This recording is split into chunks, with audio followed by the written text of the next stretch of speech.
이름도 묻지 않은 하룻밤의 여자. 3년 후 그녀가 내 딸의 장례식장에 나타났습니다. 그 순간 가슴이 내려앉았습니다. 숨을 쉴 수 없을 정도로 장례식장에서 마주친 그 눈빛은 3년 전 그날 밤과 똑같았습니다. 그녀였습니다. 황혼 힐링 모임에서 단 하룻밤을 함께했던 그 여자. 이름도 주소도 모른 채 온기만 나누고 헤어진 그 여자가 내 딸의 장례식장에 서 있었습니다. 달콤하고 쓸쓸한 국화 향기와 사람들의 흐느낌이 공간을 채웠습니다. 내 앞으로 지나가는 조문객들의 얼굴은 마치 안개 속 그림자처럼 흐릿했습니다. 그리고 그 틈 사이로 나를 똑바로 바라보는 한 여자의 눈과 마주쳤습니다. 더 충격적인 것은 그녀의 눈빛에 담긴 말할 수 없는 슬픔과 비밀이었습니다. 왜 그녀가 내 딸의 장례식장에 나타났을까요?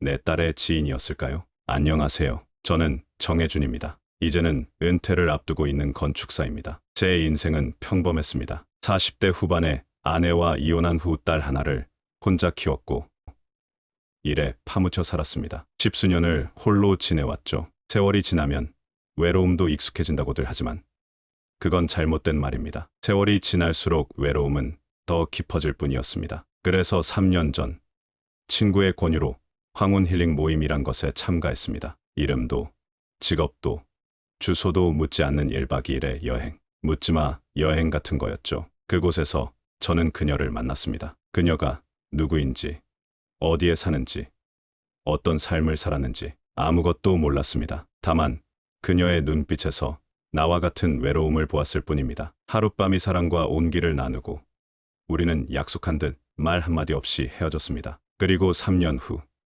제 딸의 장례식장에서 그녀를 다시 만났습니다. 그날 운명은 가장 잔인한 방식으로 우리를 다시 이어놓았습니다. 시작하기 전에 구독까지는 아니더라도 좋아요 눌러주시고 주변 분들에게 사연 공유해 주시면 감사하겠습니다. 그 모든 비극은 사흘 전에 시작되었습니다. 그날 바다는 모든 걸 앗아갔습니다. 햇살은 따뜻했고 바람은 맑았는데 바다는 내 딸을 데려갔습니다. 전화벨이 울렸던 그 순간이 아직도 귓가에 맴돕니다. 사무실 책상에 앉아 서류를 검토하던 중이었습니다. 창밖으로는 서울의 봄 햇살이 쏟아지고 있었죠. 정혜준 씨 맞으세요? 낯선 목소리가 떨렸습니다. 네, 맞습니다만 나도 모르게 심장이 빠르게 뛰기 시작했습니다. 제주경찰서인데요. 따님 정지연 씨 신분증의 긴급 연락처로. 그 순간부터 세상은 흐릿해졌습니다. 경찰의 말은 물속에서 들리는 것처럼 아득했고 내 다리는 후들거렸습니다. 제주행 비행기 안에서도 나는 계속 지연이에게 전화를 걸었습니다. 받지 않을 것을 알면서도 무작정 걸었습니다. 어쩌면 이 모든 게 오해일지도 모른다는 말도 안 되는 희망을 붙잡고 있었으니까요. 딸의 시신은 바위 근처에서 발견됐다고 했습니다. 바닷가에 눕듯이 조용히 누워 있었다고요. 얼굴은 맑았고 옷은 다 젖어 있었고 손에는 누군가의 손목을 붙잡았던 듯한 흔적이 남아 있었습니다. 시신 안치소에 남기는 뼛속까지 파고들었습니다. 흰 천을 걷어내는 순간 나는 숨을 쉬는 법을 잊었습니다. 메이크업도 곱게 차려입은 옷도 없이 창백하게 누워있는 내 딸. 어젯밤 웃으며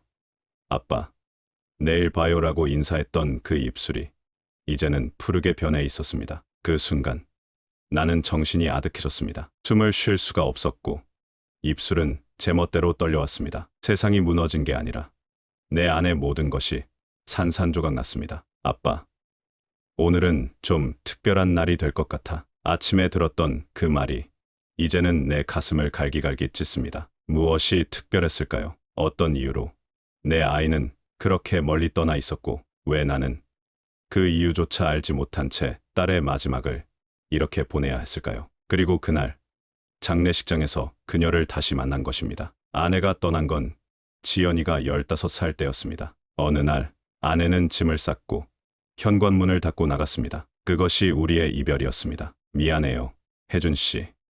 더는 당신의 침묵을 견딜 수 없어요. 진짜 이유는 나도 알고 있었습니다. 내가 너무 일에만 매달렸다는 것, 아내의 외로움을 몰라봤다는 것, 그리고 어쩌면 결혼 생활 내내 내가 진심으로 사랑하지 못했다는 것. 이혼 후 나는 건축사무소 일과 지연이를 키우는 것, 단 두 가지에만 집중했습니다. 대화는 줄었고 식탁은 고요했으며 집 안에는 웃음소리보다 텔레비전 소리가 더 자주 들렸습니다. 아빠, 난 괜찮아요. 엄마 없어도 잘 지낼 수 있어요. 그 말이 가장 아팠습니다. 16 딸아이가 자신보다 더 무너진 아버지를 위로하는 모습이 가슴을 찢었습니다. 나는 지연이를 위해 살았습니다. 아침 일찍 일어나 도시락을 싸고 야근을 해서라도 대학 등록금을 모으고 명절이면 둘이서라도 차례를 지냈습니다. 하지만 나는 정작 지연이를 알지 못했습니다. 그녀가 어떤 음악을 좋아하는지, 어떤 친구들과 어울리는지,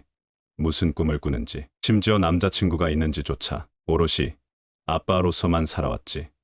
지연이의 친구가 되어주지는 못했던 것 같습니다. 대학에 들어간 후로 지연이는 더 바빠졌고 집에 있는 시간도 줄었습니다. 한 지붕 아래 살면서도 우리는 점점 더 멀어졌습니다. 주말마다 늦게 돌아오는 딸을 기다리며 창가에 앉아 있곤 했습니다. 그러다 문득 깨달았습니다. 내가 얼마나 외로운 사람이 되었는지를. 그 외로움이 견디기 힘들어질 때쯤 오랜 친구 민석이가 내게 한 장의 전단지를 내밀었습니다. 혜준아, 너 이러다 진짜 늙어 죽는다. 황혼 힐링 모임. 한번 가봐. 말 안 해도 되는 모임이래. 그냥 사람 좀 만나라고. 처음에는 거절했습니다. 낯선 사람들과 어울리는 것은 내 스타일이 아니었으니까요. 하지만 민석이의 끈질긴 설득에, 그리고 어쩌면 내 안의 작은 갈증에 나는 결국 전화를 걸었습니다. 네.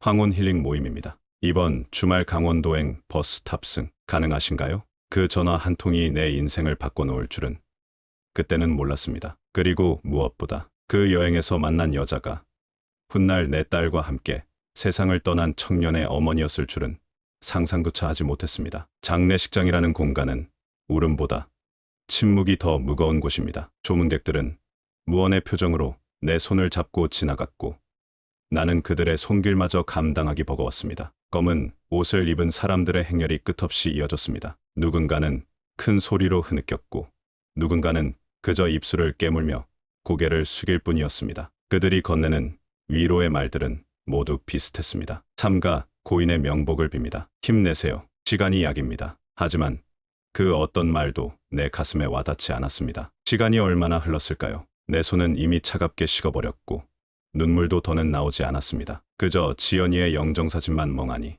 바라보고 있었습니다. 사진 속 그 아이는 환하게 웃고 있었습니다. 마치 아무 일도 없었다는 듯이, 마치 내일도 다시 웃을 수 있다는 듯이. 그리고 조용히 걸어오는 한 여자의 그림자가 문틈 사이로 들어왔습니다. 남들과는 다른 느낌이었습니다. 그녀의 발걸음은 망설임으로 가득했고 눈빛은 깊은 슬픔으로 젖어 있었습니다. 마치 이곳에 오기까지 수없이 많은 고민을 했다는 듯한 그녀였습니다. 3년 전 황혼 힐링 모임이라는 낯선 여행에서 하룻밤을 함께 보냈던 그 여자. 이름도 주소도 직업도 몰랐지만 그 밤 이후 나는 매 계절마다 그녀의 향기를 떠올렸습니다. 처음 보는 사람이라면 결코 알아차리지 못했을 겁니다. 하지만 나는 그 목소리, 그 걸음걸이, 그 눈빛을 잊을 수 없었습니다. 3년이 지났지만 그녀의 모든 것이 선명하게 기억 속에 남아 있었으니까요. 검은 원피스에 단정하게 묶은 머리, 그리고 그날 밤과 똑같은 진주 귀걸이. 마치 시간이 멈춘 것처럼 그녀는 그날의 모습 그대로였습니다. 단지 눈가의 주름이 조금 더 깊어졌고 입술색이 조금 더 창백해졌을 뿐. 내 삶에 한 번 스쳐 지나간 가장 따뜻한 온기. 그녀가 지금 내 딸의 영정사진 앞에 서 있었습니다. 나는 그녀를 알아봤습니다. 그녀 역시 나를 알아봤습니다. 하지만 우리 둘 중 누구도 단 한마디도 꺼내지 못했습니다. 그녀의 눈가에 맺힌 눈물이 마침내 뺨을 타고 흘러내렸습니다. 그 눈물에는 단순한 애도보다 더 깊은 무언가가 담겨 있었습니다. 마치 자신의 일부를 함께 잃은 것 같은 절박함이. 그녀는 고개를 깊이 숙였습니다. 그 눈빛은 죄스러움과 말 못할 슬픔이 뒤섞여 있었습니다. 그 순간 내 가슴 한복판에 묻어뒀던 기억이 울컥 피어올랐습니다. 귤꽃이 피던 계절, 어디로 가는지도 모른 채 떠났던 여행, 그리고 그 밤 그녀와 나 서로 아무 말도 없이 하루를 위로로 채웠던 시간. 그날 밤 우리는 진실된 대화 없이도 서로의 외로움을 알아차렸습니다. 어둠 속에서 나눈 체온만으로도 우리는 영혼의 상처를 서로 어루만졌습니다. 그리고 아침이 오자 우리는 마치 약속이라도 한 듯 조용히 헤어졌습니다. 그리고 지금 이 비현실적인 상황 속에서 다시 만난 것입니다. 그녀는 아무 말 없이 향 하나를 피우고 돌아섰습니다. 나는 그 뒷모습을 멍하니 바라보다 이내 눈을 감았습니다. 아무도 몰래 한 번의 밤을 나눴던 여인이 이제는 내게 더 이상 숨길 수 없는 연결고리로 돌아온 것이었습니다. 그때는 몰랐습니다. 그녀의 아들이 내 딸과 함께 있었단 사실을. 그녀가 조문을 마치고 돌아서던 순간 누군가 귓속말을 했습니다. 같이 있던 남학생 지연 씨 남자친구래요. 그 아이 어머님이시래. 나는 숨이 턱 막혔습니다. 그 여자의 아들이 내 딸의 연인이었다는 것. 입 안이 바싹 말라갔습니다. 그녀의 이름도 모른 채 나눴던 그 밤의 열기가 이제는 차가운 현실로 내 앞에 서 있었습니다. 세상에 이보다 더 잔인한 우연이 있을까요? 그제야 알았습니다. 그녀의 눈빛이 왜 그렇게 흔들렸는지, 왜 내 앞에서 아무 말도 못했는지, 왜 나 역시 아무 말도 꺼낼 수 없었는지. 우리는 서로의 아이를 같은 날, 같은 바다에 묻은 사람들이었습니다. 사고가 난 건 제주의 한적한 해안 방파제였습니다. 지연이와 태연, 두 아이는 어두워지는 바다를 바라보다 돌연 밀려든 큰 파도에 휩쓸렸습니다. 장례식이 끝나고 경찰서를 찾았습니다. 장례를 치르는 내내 속에서 끓어오르던 의문들을 더는 참을 수 없었습니다. 왜 제주도에 있었는지, 왜 그런 위험한 곳에 갔는지, 왜 아무도 구하지 못했는지. 형사는 피곤한 얼굴로 서류를 펼쳤습니다. 그의 책상 위에는 이미 수십 장의 현장 사진과 진술서가 쌓여 있었습니다. 실례지만 따님과 그 청년이 교제 중이셨다는 사실을 아셨습니까? 나는 고개를 저었습니다. 내 무지가 이토록 부끄러운 적은 없었습니다. 경찰은 말했습니다. 사고 지점은 야경이 예쁘기로 유명한 곳이라 연인들이 자주 찾는 곳이었고 그날도 둘이 손을 꼭 잡고 그 바다 앞에 서 있었다고요. 목격자 진술에 따르면 두 분이 해안가 방파제 끝에서 사진을 찍고 있었다고 합니다. 일몰 후라 조명이 약했고 파도가 평소보다 높았던 날이었죠. 천천히 사고 경위를 설명하는 형사의 말이 마치 둔기처럼 머리를 내리쳤습니다. 바닷물이 강하게 들이쳐 두 사람이 방파제 아래 바위로 떨어졌고 지연이는 현장에서 숨졌으며 태연이는 병원 이송 중에 결국 숨을 거두었다고 했습니다. 이송 중에 태연 군이 의식을 잠시 되찾은 적이 있었습니다. 형사가 조심스럽게 말을 이었습니다. 그 아이가 말했습니다. 지연이를 구해달라고. 그리고 미안하다고 계속 중얼거렸답니다. 신고는 근처를 지나던 사람이 했지만 파도는 이미 둘을 삼켜가고 있었고 구조가 이루어졌을 땐 늦은 시간이었습니다. 형사는 잠시 말을 멈추고 서랍에서 비닐봉투 하나를 꺼냈습니다. 이건 태연 군의 주머니에서 나온 겁니다. 아마 중요한 물건인 것 같아서요. 작은 벨벳 상자 하나. 그 안에는 소박하지만 반짝이는 반지가 들어 있었습니다. 내 딸의 손가락에 끼워주려 했던 반지. 영원히 전해지지 못한 약속. 나는 믿을 수 없었습니다. 그 아이들이 왜 거기에 있었는지, 어떻게 그런 사고가 났는지 도무지 현실감이 없었습니다. 그런데 며칠 후 지연이의 핸드폰 복원 자료를 확인한 경찰이 이야기 하나를 전해왔습니다. 집으로 배달된 봉투 안에는 지연이의 손상된 휴대폰에서 복구된 사진들과 메시지가 담겨 있었습니다. 사진들 속에서 지연이와 태연은 항상 밝게 웃고 있었습니다. 카페에서, 대학 캠퍼스에서, 한강공원에서, 그리고 마지막 사진은 제주행 비행기 안에서 찍은 셀카였습니다. 그리고 마지막으로 주고받은 메시지들. 오늘 저녁 바다 보면서 말할게. 떨려. 나도 떨려. 우리 부모님들께 얘기해야 할 때야. 나는 그 메시지를 읽고 또 읽었습니다. 내 딸이 그날 저녁 무엇을 말하려 했는지 이제야 알게 된 것입니다. 아이들은 우리보다 먼저 서로를 인정하고 사랑하고 새로운 가정을 만들려 했던 겁니다. 사랑에 빠진 두 청춘이 그토록 진지하게 미래를 계획했다는 사실, 그리고 그 계획을 부모인 나에게 당당히 말하려고 했다는 사실이 가슴을 후벼 팠습니다. 나는 알지 못했습니다. 그 아이들이 이미 오래전부터 진지하게 만나왔다는 걸, 심지어 서로의 가족 이야기도 진심으로 나눴다는 거요. 그날 밤 지연이가 나에게 마지막으로 했던 말이 떠올랐습니다. 아빠, 오늘은 좀 특별한 날이 될 것 같아. 그 특별한 날은 결국 그 애의 마지막 날이 되었고 나는 그 아이의 마지막 마음조차 알아주지 못한 아버지가 되어버렸습니다. 지연이의 서랍에서 발견한 작은 메모장에는 태연을 처음 만난 날부터의 기록이 꼼꼼하게 적혀 있었습니다. 첫 데이트, 첫 키스, 서로의 미래를 처음 이야기한 날. 그 안에는 태연 오빠의 부모님께 어떻게 인사드릴지 고민하는 내용도 있었습니다. 내 딸의 사랑이 이토록 깊고 진실했다는 사실을 이제야 알게 된 것입니다. 그리고 태연이라는 그 아이, 나는 그 이름조차 몰랐지만 그 아이가 남긴 유품 속 사진엔 지연이와 함께 어깨를 나란히 맞댄 얼굴이 수없이 남아 있었습니다. 둘은 정말 많이 웃고 있었고 정말 행복해 보였습니다. 사진 뒷면에 적힌 태연의 글씨, 내 아버지, 내 어머니, 언젠가 우리가 만드는 새로운 가족 안에서 모두 웃을 수 있길. 3년 전 이야기로 잠시 돌아가 보겠습니다. 처음부터 그런 계획은 아니었습니다. 그저 민석이의 권유로 무심코 집어든 전단 한 장이 그녀와의 인연을 만들 줄은 몰랐습니다. 혜준아, 너 요즘 표정이 좀 심각하다. 우울증 같은 거 아냐? 점심 식사 중에 민석이가 물었습니다. 그냥. 지연이가 요즘 집에 잘 안 들어와서. 대학생이라 바쁜가 봐. 아니, 너 자신은? 지연이 말고 너는 어때? 사는 게 재미있어? 그 질문에 나는 대답할 수 없었습니다. 재미?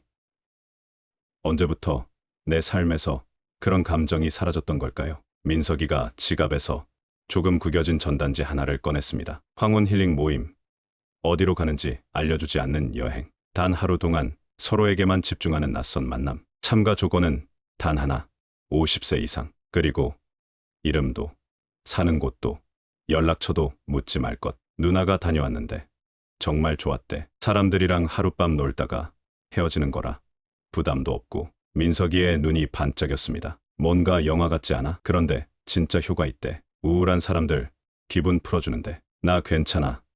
그런 거 별로. 나는 손사래를 쳤습니다. 혜준아, 너 진짜 이러다 병난다. 혼자 지내는 거 이젠 그만 좀 버텨. 사람 좀 만나. 아무 말 안 해도 괜찮은 자리라니까. 민석이는 내 손에 전단지를 쥐어주었고 나는 그날 저녁 혼자 소주 한 병을 마시다가 문득 그 번호로 전화를 걸었습니다. 네. 황혼 힐링 모임입니다. 이번 주말 버스 탑승 가능하신가요? 전화기 너머 낮고 맑은 여성의 목소리. 내 대답은 짧았습니다. 네. 가능합니다. 모임 당일 서울역 앞 버스 정류장에는 다양한 연령대의 사람들이 모여 있었습니다. 대부분 혼자 온 듯했고 누구도 말이 없었고 누구도 눈을 맞추지 않았습니다. 마치 약속이라도 한 듯이 버스를 기다리며 문득 불안감이 밀려왔습니다. 내가 지금 뭐 하는 거지?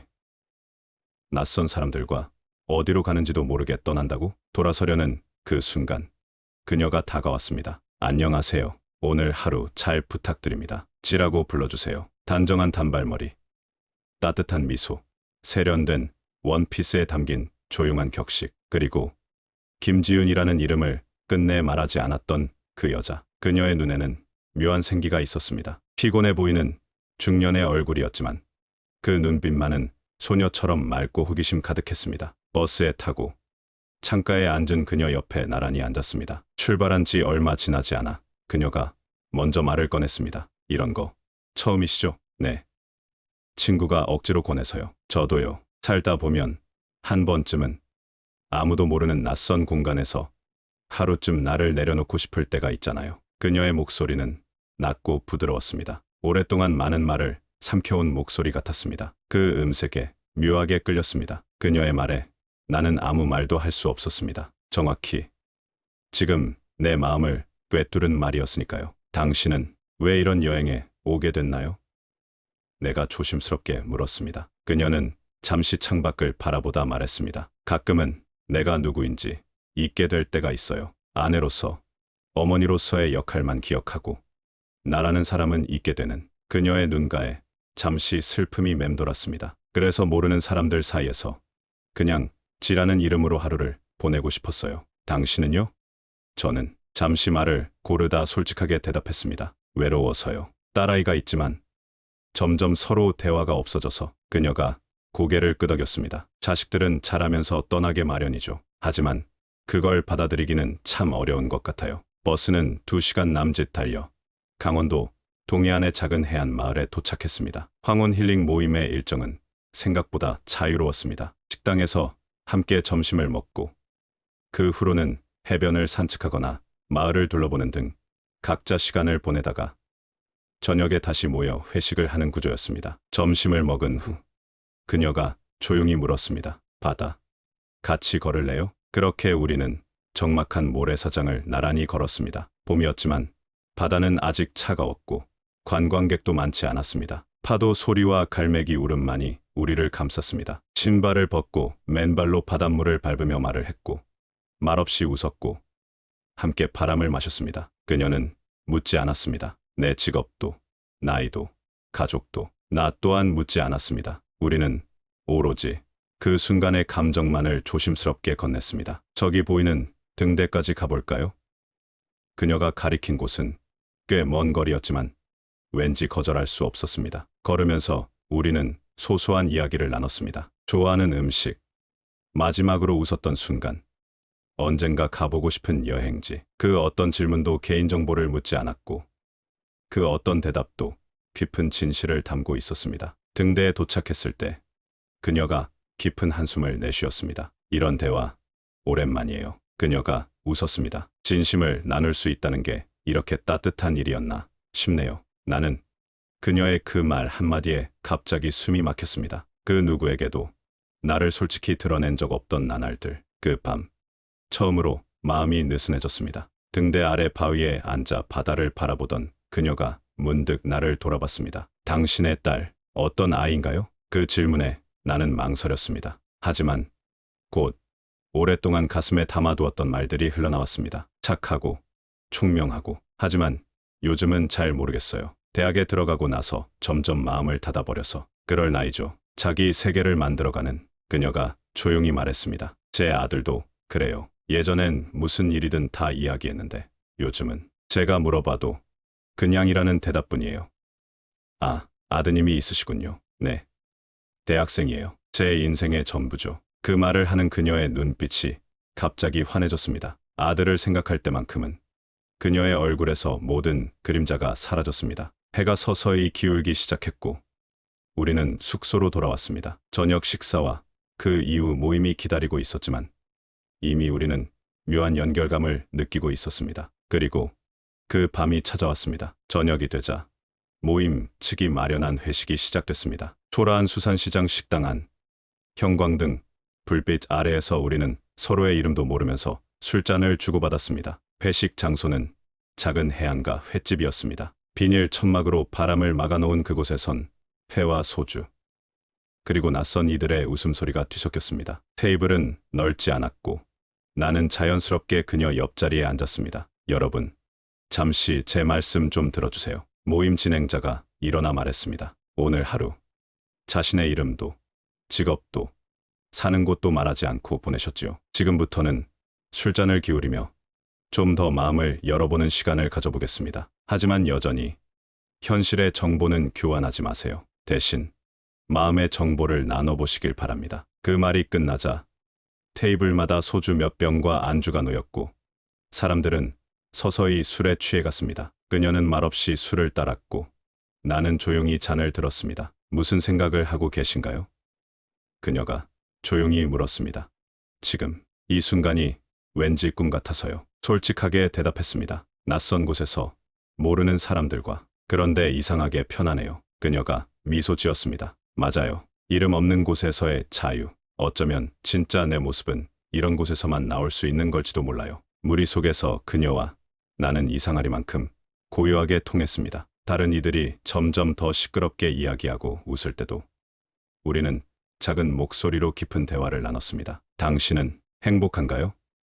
소주 한 병이 비워질 무렵 그녀가 문득 물었습니다. 그 질문에 나는 한참을 망설였습니다. 모르겠어요. 행복이란 게 무엇인지도 잘 모르겠고 그냥 살아가고 있는 것 같아요. 당신은요? 그녀는 잔을 비우고 조용히 대답했습니다.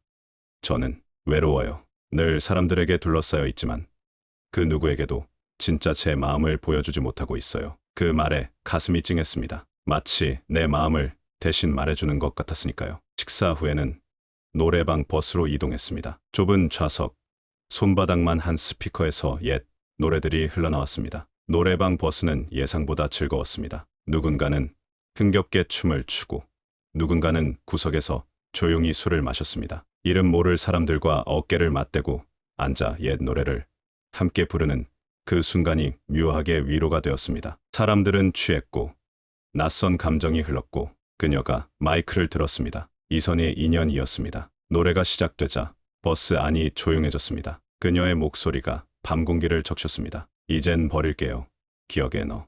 그녀의 목소리는 감미롭고 낮았으며 불안한 떨림이 있었지만 그 떨림마저 아름다웠습니다. 가사 한 줄 한 줄에 무언가 담겨 있었습니다. 이해할 수는 없지만 느껴지는 감정, 그녀의 눈가에 맺힌 눈물이 노래와 함께 흘러내렸습니다. 그 노래를 들으며 문득 생각했습니다. 아, 이 사람도 참 많은 이야기를 가슴에 묻고 살았구나. 노래가 끝나자 나는 본능처럼 박수를 쳤고 그녀는 부끄럽게 웃으며 내 옆에 다시 앉았습니다. 그리고 우리의 어깨가 스쳤습니다. 그녀는 피하지 않았고 나도 물러서지 않았습니다. 그 접촉은 눈에 보이지 않는 전류처럼 우리 사이를 흘렀습니다. 마치 오랫동안 굳게 닫혀있던 문이 살짝 열리는 듯한 느낌이었습니다. 술은 많지 않았지만 온기는 충분했습니다. 노래방 버스가 숙소 앞에 도착했을 때는 이미 밤 11시가 넘었습니다. 사람들은 하나둘 버스에서 내려 객실로 향했습니다. 숙소는 바다가 보이는 작은 모텔이었습니다. 바닥이 삐걱거리고 벽지가 낡았지만 창문 너머로 보이는 바다만큼은 근사했습니다. 숙소에 도착하자 모든 이에게 1인실이 배정됐고 사람들은 하나둘 흩어졌습니다. 방으로 들어가기 전 복도에서 그녀가 멈춰섰습니다. 로비에 작은 바가 있대요. 아직 이야기 더 나눌 수 있을까요? 그 말 한마디가 그 밤의 문을 열었습니다. 로비바에선 재즈 음악이 잔잔히 흘렀고 테이블 위엔 작은 초가 깜빡였습니다. 그곳은 생각보다 아늑했습니다. 창문 너머로 밤바다가 보였고 조명은 낮고 따뜻했습니다. 낡은 가죽 소파에 앉으니 묘한 안정감이 느껴졌습니다. 우리는 와인 한 병을 시켰고 잔을 돌렸습니다. 이상한 고백인데 와인을 한 모금 마시고 그녀가 말했습니다. 오늘처럼 편안하게 느껴본 적이 오래됐어요. 누군가와 그냥 있는 그대로. 그녀가 먼저 입을 열었습니다. 사실 전 외로워서 이 모임에 왔어요. 말하긴 창피하지만 이제 와서 그냥 인정하려고요. 붉은 와인 빛에 물든 그녀의 얼굴이 더 선명하게 다가왔습니다. 눈가의 주름, 입술 모양, 목소리의 떨림까지 모든 것이 그녀라는 사람을 만들고 있었습니다. 나는 잠시 침묵하다 잔을 들었습니다. 저도요. 아내가 떠난 후 집이 너무 조용해서 너무 무서웠어요. 그녀는 조용히 고개를 끄덕였고 나를 바라보았습니다. 당신 혼자 사시는군요. 그녀의 목소리가 더 낮아졌습니다. 네. 딸아이는 있지만 대학생이라 집에 늦게 들어와요. 입 밖으로 나온 내 말이 공허하게 들렸습니다. 사실 집에 있을 때도 우리는 서로 대화가 없어요. 제가 못하는 거죠. 아마 그런 건 아닐 거예요. 그녀가 내 손을 바라보며 말했습니다. 우리 세대는 그렇게 배우지 않았으니까요. 감정을 표현하는 법, 대화하는 법, 누가 가르쳐 주지 않았잖아요. 눈이 마주친 순간 그녀가 내 손등을 감싸주었습니다. 작고 따뜻한 손, 오래 잊고 지냈던 온기. 그 순간 나는 마음속에서 무언가가 탁 하고 무너지는 소리를 들었습니다. 와인은 반쯤 비워졌고 우리 사이엔 말보다 숨소리가 많아졌습니다. 시간이 얼마나 흘렀을까요? 로비의 조명이 하나둘 꺼지고 직원들도 모두 사라졌습니다. 밤바다만이 창문 너머로 우리를 지켜보고 있었습니다. 그녀가 말했습니다. 제 방에 오실래요? 너무도 조용하고 너무도 담담하게. 그 말엔 유혹도 없었고 망설임도 없었습니다. 그냥 외로움이 있었을 뿐이었습니다. 나는 대답 대신 고개를 천천히 끄덕였습니다. 모텔 방 열쇠를 받아 엘리베이터에 오르면서 우리는 아무 말도 하지 않았습니다. 방은 좁았고 침대는 단정히 정돈되어 있었습니다. 창문을 열자 바다 냄새가 밀려들었고 파도 소리가 방을 채웠습니다. 문을 닫자마자 그녀가 먼저 내게 다가왔습니다. 그녀의 손길에는 성급함이 없었습니다. 그저 오랫동안 기다려왔던 안식처를 찾은 듯한 그런 평온함이 있었습니다. 그리고 우리는 서로의 체온을 느꼈습니다. 그녀는 말했습니다. 이름도 묻지 말고 내일도 생각하지 말아요. 오늘 밤만 기억에 남기기로 해요. 그 말에 담긴 약속. 우리는 단지 지나가는 바람 같은 존재라는, 그래서 아프지 않아도 된다는. 그녀의 손이 내 어깨를, 내 얼굴을, 내 등을 조심스럽게 쓰다듬었습니다. 나는 그녀의 머리카락에 얼굴을 묻었습니다. 우리의 모든 움직임은 느렸고 또 조심스러웠습니다. 마치 오랫동안 말리지 않은 눈물을 닦아주듯 서로의 외로움을 어루만지는 시간이었습니다. 그녀의 눈가엔 말하지 못한 슬픔이 묻어 있었고 내 손끝엔 사무치는 외로움이 내려앉아 있었습니다. 그 밤 우리는 낯설고도 익숙한 감각을 나눴습니다. 그것은 일시적인 위안이었을지 모르지만 그 순간만큼은 진실된 것이었습니다. 우리는 그저 지독하게 외로웠기에 그 외로움을 한 사람분 무게로 나눈 밤이었습니다. 그녀는 내 품에서 천천히 숨을 고르며 말했습니다. 오래 기억할게요. 당신의 향기, 온기, 이 침묵까지도. 밤이 깊어갈수록 우리의 대화는 더 솔직해졌습니다. 이름도 주소도 모르는 사이였기에 오히려 더 숨길 것이 없었습니다. 제 아들이 요즘 누군가를 만나는 것 같아요. 그녀가 속삭였습니다. 전화 통화할 때 목소리가 달라졌거든요. 누군가를 사랑하는 사람만이 낼 수 있는 그런 음색. 딸아이도 그런 것 같아요. 내가 대답했습니다. 요즘 외출이 많아졌어요. 늘 웃고 있고 휴대폰을 손에서 놓지 않고. 우리는 서로의 자녀 이야기를 하며 웃었습니다. 그러면서도 눈치채지 못했습니다. 우리가 나누는 이야기가 얼마나 닮아 있는지를. 그 밤은 단 하나의 진실만 남겼습니다. 우리는 서로를 기억하기로 했고 그 외 모든 건 묻어두기로 했습니다. 그 밤은 그 어떤 사랑보다 더 뜨거웠습니다. 햇살이 방 안으로 스며들고 있을 때 나는 혼자 침대에 누워 있었습니다. 몸은 무거웠고 시간은 너무 조용했습니다. 눈을 뜨자 낯선 천장이 보였습니다. 잠시 어디인지 혼란스러웠지만 곧 어젯밤의 기억이 파도처럼 밀려왔습니다. 옆자리를 더듬었지만 그곳은 이미 차갑게 식어 있었습니다. 창가에서 미세한 움직임이 느껴졌습니다. 돌아보니 그녀가 그곳에 서 있었습니다. 그녀는 창가에 서 있었습니다. 옷을 다 차려입은 채 가방끈을 매만지며 바다를 바라보고 있었죠. 아침 햇살에 비친 그녀의 실루엣은 어젯밤보다 더 선명했습니다. 짧은 머리카락, 곧은 어깨, 창백한 피부. 그녀는 이미 어제의 그녀가 아니었습니다. 그 순간 그녀가 돌아보지 않아도 나는 그녀의 표정을 알 것 같았습니다. 밤새 내 몸을 감쌌던 그 손이 지금은 단호하게 우리 사이를 정리하고 있었습니다. 일어나셨군요. 곧 집합 시간이에요. 그녀의 목소리에는 어젯밤의 온기가 없었습니다. 어제의 친밀감은 아침 이슬처럼 증발해버린 듯했습니다. 그녀는 평소처럼 말했습니다. 침착하고 정돈된 말투. 그 밤 내 어깨를 쓰다듬던 손이 맞나 싶을 정도로 냉정해 보였습니다. 나는 말없이 고개를 끄덕였습니다. 침대에서 일어나 옷을 챙겼습니다. 그녀는 내가 준비하는 동안 창밖만 바라보았고 나는 샤워실에서 찬물로 얼굴을 씻었습니다. 물소리가 멎자 그녀가 말했습니다. 어제 감사합니다. 그 말이 어쩐지 이별의 인사처럼 들렸습니다. 나는 고개를 들어 그녀를 바라보았습니다. 저도 감사합니다. 더 하고 싶은 말이 목구멍까지 차올랐지만 꾹 눌러 삼켰습니다. 어제의 그녀와 지금의 그녀는 분명 같은 사람이었지만 그 눈빛은 달랐습니다. 어젯밤의 눈빛이 깊은 바다 같았다면 지금의 눈빛은 단단한 얼음 같았습니다. 무슨 일이 있었던 거지? 라고 묻고 싶었지만 그럴 권리가 내게 있을 리 없었습니다. 우리는 그저 하룻밤을 함께한 타인일 뿐이었으니까요. 방을 나서며 나는 자신도 모르게 그녀의 손을 잡았습니다. 그녀의 손은 차가웠고 그 손은 내 손을 잠시 맞잡다가 이내 부드럽게 빠져나갔습니다. 가시죠. 그녀가 문을 열었습니다. 우리는 로비로 내려와 다시 버스에 올랐습니다. 말없이 앉아 창밖만 바라봤습니다. 어색했습니다. 하지만 이상하지는 않았습니다. 우리는 처음부터 이름도 주소도 내일도 없는 하루짜리 인연으로 시작했으니까요. 모이기 전과 같은 자리에 앉았지만 버스 안의 공기는 달랐습니다. 어제는 기대와 호기심으로 가득했다면 오늘은 서글픔과 아쉬움이 맴돌았습니다. 돌아오는 길 그녀는 대부분 잠을 청했습니다. 나는 그녀의 옆모습을 가끔 훔쳐보았습니다. 자는 척하는 건지 정말 자는 건지 알 수 없었지만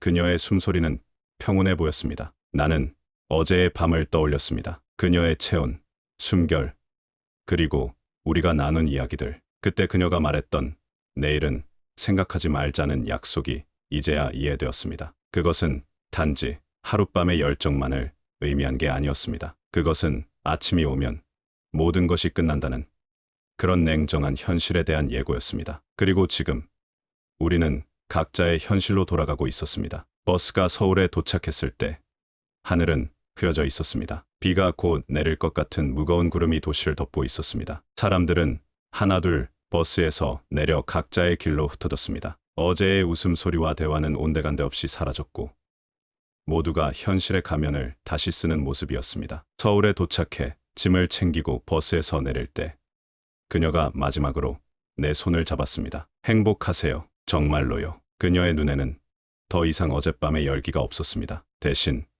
깊은 고마움과 조용한 작별의 감정이 담겨 있었습니다. 나는 말없이 고개를 끄덕였고 그녀는 미소 지었습니다. 그렇게 그녀는 내 인생에서 사라졌습니다. 아니, 사라진 줄 알았습니다. 버스 정류장에 홀로 남겨진 나는 한동안 그 자리에 서 있었습니다. 그녀가 걸어간 방향을 바라보며 혹시 뒤돌아볼까 기다렸지만 그녀는 끝내 돌아보지 않았습니다. 집으로 돌아가는 택시 안에서 나는 창밖을 바라보며 그녀를 생각했습니다. 그녀의 이름도 사는 곳도 전화번호도 모르는데 왜 이토록 마음이 무거운 걸까요? 집에 도착하자 지연이는 없었습니다. 메모 하나만 냉장고에 붙어 있었습니다. 아빠, 친구 집에서 자고 올게요. 냉장고에 반찬 있어요. 텅 빈 집, 그리고 다시 찾아온 익숙한 침묵. 모든 것이 제자리로 돌아온 듯했지만 내 마음만은 그렇지 않았습니다. 그로부터 몇 달 동안 나는 매일같이 그 밤을 떠올렸습니다. 귤꽃 향기,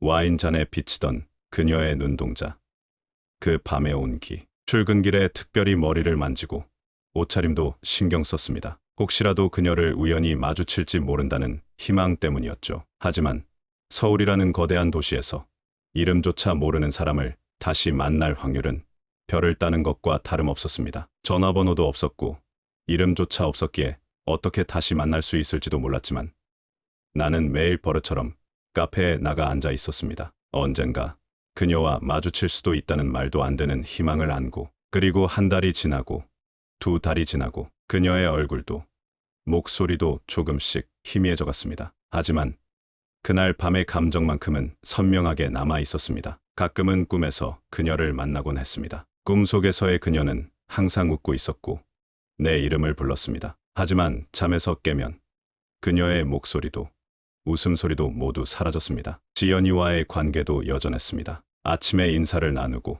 저녁에 다녀왔습니다라는 말을 듣는 것, 그게 우리 대화의 전부였습니다. 가끔 지연이의 웃음소리가 방에서 들려오면 그녀가 누군가와 대화하고 있다는 것을 알 수 있었습니다. 하지만 누구인지, 무슨 이야기를 나누는지는 결코 물어보지 않았습니다. 그렇게 시간이 흘렀고 3년이 지났습니다. 그녀의 얼굴은 기억 속에서 조금씩 희미해졌지만 그날 밤의 감정만큼은 여전히 내 안에 살아 있었습니다. 그리고 3년 정도 지난 어느 날 전화 한 통이 내 세상을 완전히 뒤흔들어 놓았습니다. 정혜준 씨, 제주경찰서입니다. 따님이 사고가 났습니다. 그녀가 내 딸의 장례식장에 나타나기 전까지는 그녀가 내 인생에 다시 돌아올 거라고는 상상조차 하지 못했습니다. 안녕하세요. 저는 김지윤입니다. 올해 57, 한 아들의 어머니였습니다. 였습니다라고 말하는 것이 아직도 믿기지 않네요. 태연이가 떠난 지 벌써 석 달이 지났습니다. 그 아이가 제주도 바다에서 사고로 목숨을 잃었다는 소식을 들었을 때 제 인생의 의미도 함께 사라진 것 같았어요. 그날 저는 처음으로 그 사람을 다시 만났습니다. 3년 전 황혼 힐링 모임에서 하룻밤을 함께했던 그 남자를요. 그의 딸 장례식장에서, 그리고 내 아들의 장례식장에서. 이 이야기 어디서부터 시작해야 할까요? 아마도 제 결혼 생활부터겠죠. 결혼은 처음부터 쉽지 않았습니다. 남편은 다정한 사람이었습니다. 결혼 전에는요. 처음 그를 만났을 때 남편은 모든 여자가 꿈꾸는 남자였습니다. 잘생기진 않았지만 듬직했고 유머 감각도 있었으며 무엇보다 그의 눈빛에 진심이 담겨 있었습니다. 결혼을 결심한 이유는 바로 그 진심 때문이었죠. 웨딩드레스를 입고 그의 손을 잡았던 날, 나는 이 행복이 영원할 거라 믿었습니다. 부모님도 친구들도 모두 잘 만났다고 축하해 주었죠. 우리는 서울 변두리의 작은 아파트를 얻었고 열심히 살아갔습니다. 태연이가 태어났을 때 그는 눈물을 흘리며 아이를 안았습니다. 그 순간만큼은 우리가 완벽한 가족이 된 것 같았습니다. 하지만 그 행복은 오래가지 않았습니다. 결혼하고 몇 해 지나지 않아 그의 눈빛이 변하기 시작했습니다. 늦게 들어오는 날이 늘어났고 핸드폰은 어느 순간부터 얼굴보다 더 가까운 존재가 되었죠. 처음 그의 외도를 알게 되었을 때 나는 무너졌습니다. 남편의 휴대폰에서 발견한 낯선 여자와의 메시지들, 호텔 영수증, 그리고 그의 와이셔츠에 묻은 립스틱 자국, 모든 증거가 선명했습니다. 지윤아, 미안해. 한 번뿐이었어. 다시는 안 그럴게. 거짓말이었습니다. 한 번은 두 번이 되었고, 두 번은 셋이 되었고, 결국 셀 수 없이 많은 한 번이 되었습니다. 처음엔 참았습니다. 사랑하니까, 아이를 위해서니까, 가정을 지켜야 하니까 말없이 참고 또 참았습니다. 때로는 화를 내기도 했고, 울기도 했고, 무릎을 꿇고 빌기도 했습니다. 그래도 그는 변하지 않았습니다. 내가 뭐 잘못했어? 밖에서 돈 벌어오잖아. 내가 너무 예민한 거야. 그의 이런 말들이 날카로운 비수가 되어 내 가슴을 찔렀습니다. 시간이 흐를수록 그의 외도는 마치 숨 쉴 듯 자연스러워졌습니다. 태연이가 중학생이 되었을 때 나는 아들에게 물었습니다. 태연아, 엄마가 아빠랑 이혼하면 어떨 것 같아? 13살 아이의 눈빛이 흔들렸습니다. 엄마, 나 때문에 참는 거야? 그러지 마. 난 괜찮아. 그 말이 더 마음을 아프게 했습니다. 아이가 이미 모든 것을 알고 있다는 사실, 그리고 나보다 더 어른이 되어버렸다는 사실이, 나는 점점 아내가 아닌 동거인이 되어갔고, 그는 점점 내가 있다는 걸 잊은 듯 했습니다. 어느 날은 아들의 졸업식에도 오지 않았습니다. 중요한 회의가 있다. 그 말 한마디에 모든 설명이 끝났죠. 태연이는 졸업장을 받고 무대에서 내려오며 객석을 둘러보았습니다. 아버지를 찾는 눈빛이었죠. 하지만 그 자리에는 나 혼자뿐이었습니다. 아빠는? 태연이가 물었습니다. 일이 급하게 생겼대. 거짓말을 했습니다. 아, 알아. 엄마, 괜찮아. 17살 아이의 눈에 체념이 깃들어 있었습니다. 그래도 이혼은 하지 않았습니다. 체면 때문이었을까요? 아니면 그저 지쳐서였을까요? 혼자서는 경제적으로 아이를 키울 자신이 없었고, 이혼한 여자로 살아가는 것이 두려웠습니다. 게다가 남편은 때때로 갑자기 다정해지기도 했습니다. 마치 모래성처럼 쉽게 무너졌다가 다시 세워지는 감정. 나는 그렇게 살아있는 사람과 이별하며 사는 법을 익혀갔습니다. 그리고 외로움을 말 대신 삼키는 법도요. 침실에서 혼자 울던 밤, 아픈 적 없는 두통을 핑계로 회식을 빠지던 날, 남편의 전화를 받으며 억지로 웃던 순간들, 그 모든 기억이 내 안에 쌓여갔습니다. 아이 하나 바라보며 살았습니다. 태연이는 그런 내게 유일한 희망이었고, 유일하게 나를 걱정해주는 존재였습니다. 태연이는 자라면서 점점 아버지를 닮아갔습니다. 키도, 목소리도, 걸음걸이도. 하지만 성격만큼은 전혀 달랐습니다. 태연이는 세심했고, 다정했고, 무엇보다 진심이 있었습니다. 고등학교 때는 공부도 잘해서 자랑스러웠습니다. 대학에 들어가고 나서 태연이는 더 바빠졌지만 항상 나를 챙겨주었습니다. 엄마, 오늘은 내가 저녁 차려줄게. 엄마, 이거 보고 웃었어. 엄마도 한번 봐봐. 엄마, 아빠가 또 그랬어? 내가 말해볼까? 아들의 이런 말들이 나를 지탱해 주었습니다. 어느 날 태연이가 말했습니다. 엄마, 나 누군가를 정말 좋아하게 됐어. 조금 진지한 사람인데 나중에 엄마한테 꼭 보여주고 싶어. 그 말을 들었을 때 내 가슴이 따뜻해졌습니다. 아들이 누군가를 진심으로 사랑한다는 것, 그리고 그 사랑을 나와 나누고 싶어 한다는 것, 그것만으로도 행복했습니다. 나는 웃으며 대답했습니다. 그래, 엄마도 그날이 기다려진다. 태연이의 눈빛이 반짝였습니다. 이번에는 정말 특별해, 엄마. 그 애는 정말 좋은 사람이야. 하지만 속으론 걱정이 됐습니다. 이런 가정인데, 이런 남편인데, 태연이가 만나는 사람이 상처받지 않을까. 남편의 잦은 외박, 우리 부부의 냉랭한 관계, 가끔씩 들리는 언쟁. 태연이의 여자친구가 이런 모습을 보면 어떨까 두려웠습니다. 그래서 말하지 못했습니다. 아버지가 어떤 사람인지, 우리 집안이 어떤 상태인지, 그저 시간이 좀 더 지나면 괜찮아질 거라 믿고 싶었습니다. 김지윤 씨,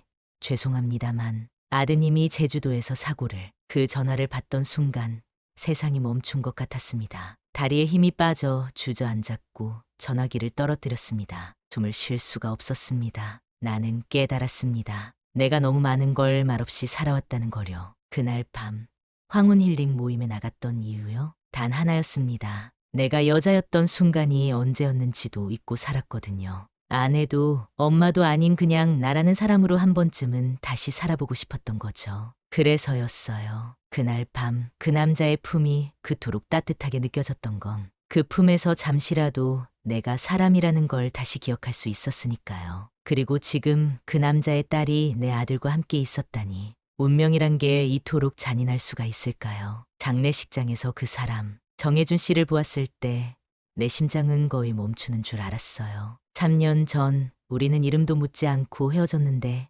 이제는 같은 슬픔을 안고 다시 만난 겁니다. 그의 눈을 보는 순간 그날 밤의 모든 기억이 파도처럼 밀려왔어요. 그리고 깨달았습니다. 우리 아이들이 사랑했던 것처럼 어쩌면 우리도 서로에게 필요한 사람이었는지도 모른다는 것을. 제주도 사고 현장을 찾아간 것은 장례를 치른 일주일 후였습니다. 경찰의 안내로 그 해안가에 도착했을 때 바다는 믿을 수 없을 만큼 평온했습니다. 파도는 잔잔했고 햇살은 밝게 비치고 있었으며 바람은 부드럽게 불고 있었습니다. 이런 아름다운 곳에서 어떻게 그런 비극이 일어날 수 있었는지 이해할 수 없었습니다. 경찰은 현장을 가리키며 설명했습니다. 저 방파제 쪽이었습니다. 목격자에 따르면 두 분이 일몰 후에 사진을 찍고 계셨다고 해요. 갑자기 큰 파도가 들이닥쳤고 나는 그 방파제를 바라보았습니다. 바다와 접한 곳에 길게 뻗은 콘크리트 구조물, 관광객들이 사진 찍기 좋은 그런 곳이었습니다. 방파제 위에는 안전 난간이 없어서 경찰의 목소리가 작아졌습니다. 사고가 종종 발생하는 지점이라 이번 일을 계기로 안전시설을 설치할 예정입니다. 뒤늦은 안전시설이 우리 아이들을 되돌려줄 수는 없었습니다. 경찰은 잠시 망설이다 말을 이었습니다. 사실 현장에서 이것이 발견됐습니다. 그는 비닐 봉투에 담긴 방수 카메라를 내밀었습니다. 바닷물에 젖었지만 메모리 카드는 복원할 수 있었습니다. 가족분께 전해드리려고 보관해뒀습니다. 떨리는 손으로 카메라를 받았습니다. 아이들이 마지막으로 남긴 흔적일지도 모르는 물건. 숙소로 돌아와 메모리 카드를 확인했습니다. 그 안에는 그날의 기록이 고스란히 담겨 있었습니다. 아침 비행기에서 찍은 셀카. 둘 다 눈이 반짝이고 활짝 웃고 있었습니다. 점심을 먹던 식당에서의 사진. 태연이가 지연이의 볼에 키스하는 모습. 해변에서 함께 걷는 모습. 해질녘 카페에서 바다를 바라보는 장면. 그리고 마지막 사진. 일몰 직후 방파제 위에서 찍은 셀카. 배경은 이미 어두워지고 있었지만 두 사람의 얼굴은 행복으로 빛나고 있었습니다. 메모리 카드에는 짧은 영상도 몇 개 있었습니다. 떨리는 손으로 재생 버튼을 눌렀습니다. 오늘 날씨 진짜 좋다. 지연아, 이쪽 봐봐. 오빠. 이제 그만 찍어. 내 얼굴만 찍지 말고 바다도 좀 찍어. 그들의 웃음소리가 영상 속에서 울려 퍼졌습니다. 살아있는 듯한 그 목소리에 눈물이 쏟아졌습니다. 다음 영상. 카페 테이블에 놓여있는 카메라. 두 사람이 마주 앉아 이야기를 나누고 있었습니다. 긴장되지 않아? 태연이의 목소리였습니다. 응, 많이. 아빠가 어떤 반응을 보일지 모르겠어. 지연이가 머그잔을 만지작거리며 대답했습니다. 나도 마찬가지야. 엄마가 걱정돼. 우리 부모님들이 서로 좋아하실까? 꼭 그러실 거야. 우리만큼은 아니겠지만. 태연이가 지연이의 손을 잡았습니다. 영상은 그렇게 끝났습니다. 그들의 마지막 걱정은 부모님들의 만남이었습니다. 자신들의 사랑을 인정받고 싶었던 그 순수한 바람이 가슴을 아프게 했습니다. 마지막 영상은 해질 무렵 방파제에서 촬영한 것이었습니다. 카메라는 삼각대에 설치되어 있었고 두 사람이 함께 서 있었습니다. 태연이가 주머니에서 무언가를 꺼냈습니다. 작은 상자였습니다. 지연아, 이건 정식 프러포즈는 아니야. 그건 우리 부모님들께 인사드리고 난 후회하려고 해. 하지만 오늘 이 순간 내 마음을 전하고 싶어. 태연이가 상자를 열었습니다. 작은 반지가 빛났습니다. 이건 약속이야. 언젠가 내가 제대로 된 반지로 다시 청혼할 거라는. 지연이의 눈에 눈물이 맺혔습니다. 오빠, 내 남은 인생을 너와 함께하고 싶어. 우리 부모님들도 같이 행복했으면 좋겠어. 지연이가 태연이를 끌어안았습니다. 고마워. 오빠, 나도 오빠랑 함께하고 싶어. 영상은 그들이 서로 포옹하는 모습에서 끝났습니다. 나는 화면이 꺼진 후에도 한참을 그 자리에 앉아 있었습니다. 마지막 순간까지 행복했던 그들, 서로의 가족을 생각했던 그들, 미래를 꿈꿨던 그들. 바다가 그들을 데려갔지만 그들의 마지막 순간만큼은 사랑으로 가득 찼다는 사실이 유일한 위안이 되었습니다. 장례가 끝난 뒤 며칠이 지나고 나서야 그녀에게서 연락이 왔습니다. 지연이의 장례식 다음 날 태연이의 장례식이 있었습니다. 그곳에 가려고 했지만 용기가 나지 않았습니다. 어떤 얼굴로 그녀를 마주해야 할지, 무슨 말을 해야 할지 도무지 알 수 없었습니다. 하지만 매일 밤 그녀의 얼굴이 떠올랐습니다. 장례식장에서 본 그 슬픔에 잠긴 눈동자. 그리고 3년 전 그날 밤에 따뜻했던 온기가 뒤섞여 나를 괴롭혔습니다. 일주일이 지났을 때 낯선 번호로 문자가 왔습니다. 정혜준 씨 잠깐만 뵐 수 있을까요? 가고 싶은 말이 있습니다. 김지윤. 그제야 알게 되었습니다. 그녀의 이름이 김지윤이라는 것을. 그 밤에 지라고만 자신을 소개했던 그녀의 실제 이름을. 나는 그 메시지를 한참 동안 바라보다 천천히 답장을 썼습니다. 네, 강남역 근처. 낮 3시에 괜찮으시다면. 지윤 씨. 그 이름을 가만히 되뇌어 보았습니다. 이제야 실제 이름을 알게 되었지만 너무 늦은 인연이 되어버렸습니다. 약속 당일 나는 평소보다 일찍 일어나 오랜만에 면도를 꼼꼼히 했습니다. 흰 와이셔츠와 검은 바지를 입고 구두까지 닦았습니다. 아직 장례 때의 검은 정장은 벗지 못했지만 조금이라도 단정하게 보이고 싶었습니다. 카페로 향하는 발걸음이 무거웠습니다. 무슨 말을 해야 할지, 어떤 표정을 지어야 할지 모든 것이 어려웠습니다. 카페에 들어서자 구석 자리에 앉아 있는 그녀가 보였습니다. 그녀도 나를 발견하고 가볍게 손을 들었습니다. 작은 카페의 햇살이 비치는 창가 자리. 마주 앉은 그녀는 검은색 블라우스에 머리를 묶고 있었고 나는 여전히 장례 때 입었던 정장을 그대로 입고 있었습니다. 커피 주문하셨어요? 어색한, 그러나 누군가는 시작해야 할 첫말이었습니다. 아니요, 기다렸어요. 그녀의 목소리는 여전히 낮고 부드러웠지만 슬픔으로 가라앉아 있었습니다. 우리는 커피를 주문하고 그것이 나오기까지 침묵을 지켰습니다. 무슨 말부터 해야 할지 도저히 알 수 없었습니다. 둘 다 눈이 퉁퉁 부어 있었고 말을 꺼내기까지 시간이 오래 걸렸습니다. 커피가 테이블 위에 놓였을 때 그녀는 손으로 머그잔을 감싸 쥐었습니다. 마치 그 온기가 필요하다는 듯이. 먼저 입을 연 쪽은 그녀였습니다. 그날 봤어요. 혜준 씨도 저를 알아봤다는 걸. 그녀의 눈은 테이블을 내려다보고 있었습니다. 손톱이 커피잔 표면을 가볍게 긁었습니다. 나는 고개를 끄덕였습니다. 당연하죠. 잊을 수 없죠. 그날 밤을. 잠시 정적이 흘렀습니다. 마치 그 말이 너무 직접적이었다는 듯이. 그녀는 작게 한숨을 내쉬며 잔을 감쌌습니다. 세상에 이런 우연이 있나요? 내 아들과 당신의 딸이. 그 말을 하는 그녀의 목소리가 미세하게 떨렸습니다. 살아 숨쉬는 모든 순간이 고통스러운 듯했습니다. 말끝이 흐려졌고 우리는 동시에 눈을 떨구었습니다. 카페 안은 햇살로 가득했고 다른 테이블에서는 웃음소리와 대화가 들려왔습니다. 하지만 우리 테이블만큼은 깊은 그림자에 잠긴 듯했습니다. 나는 지갑에서 사진 한 장을 꺼냈습니다. 경찰에게서 받은 아이들의 사진 중 하나였습니다. 지윤 씨, 이거 봤어요? 그녀는 사진을 바라보고 고개를 끄덕였습니다. 네, 경찰에게서 받았어요. 태연이 휴대폰에 있던 사진들. 무척 행복해 보이죠? 내 목소리가 갈라졌습니다. 그녀가 눈을 감았습니다. 너무 행복해 보여서 더 아파요. 어떤 말도 위로가 되지 않았습니다. 어떤 감정도 설명되지 않았습니다. 그저 우리 아이들이 정말 진심으로 서로를 아꼈고 그런 사랑 끝에 이 세상에 없다는 사실이 가슴을 이어지게 만들 뿐이었습니다. 지윤 씨는 알고 계셨어요?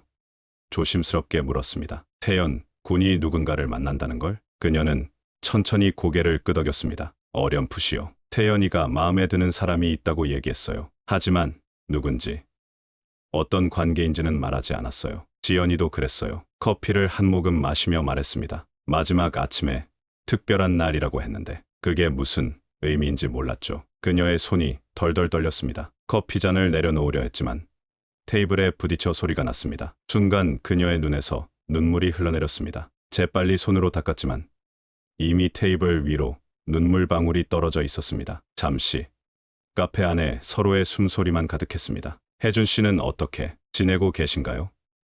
그녀가 어색하게 물었습니다. 살아있어요. 짧게 대답했습니다. 그것 말고는 아무것도 할 수 없어요. 지윤 씨는요?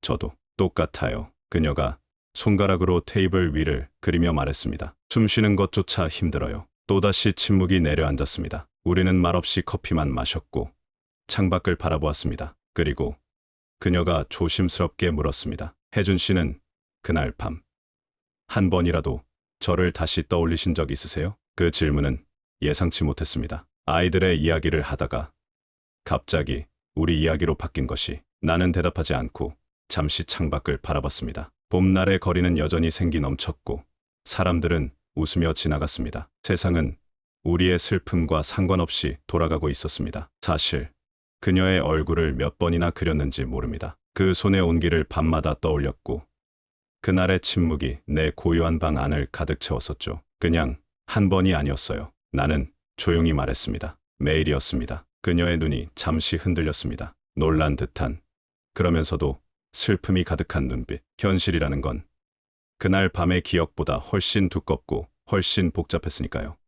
저도 많이 생각했어요. 그녀가 조용히 말했습니다. 그날 밤 이후로 혜준 씨가 어떻게 지내는지, 어떤 사람인지. 그녀의 목소리가 점점 작아졌습니다. 하지만 결국 그냥 기억 속에 묻어두려고 했어요.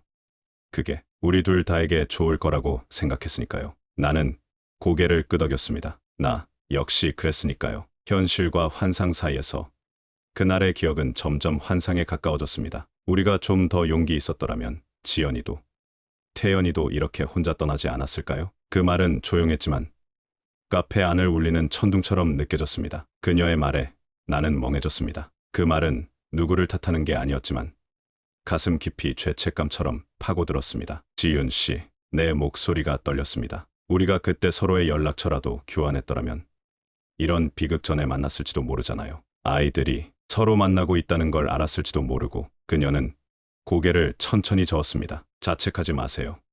이건 그 누구의 잘못도 아니에요. 그저 너무나 잔인한 우연일 뿐이죠. 그렇게 말하면서도 그녀의 눈가에는 눈물이 고여 있었습니다. 그날 우리는 그저 카페 한구석에서 아무 말 없이 서로를 바라보고만 있었습니다. 침묵은 눈물보다 더 무거웠습니다. 마지막으로 그녀가 말했습니다. 혜준 씨, 우리 아이들이 남긴 것들 다 봤어요? 네. 대부분은요.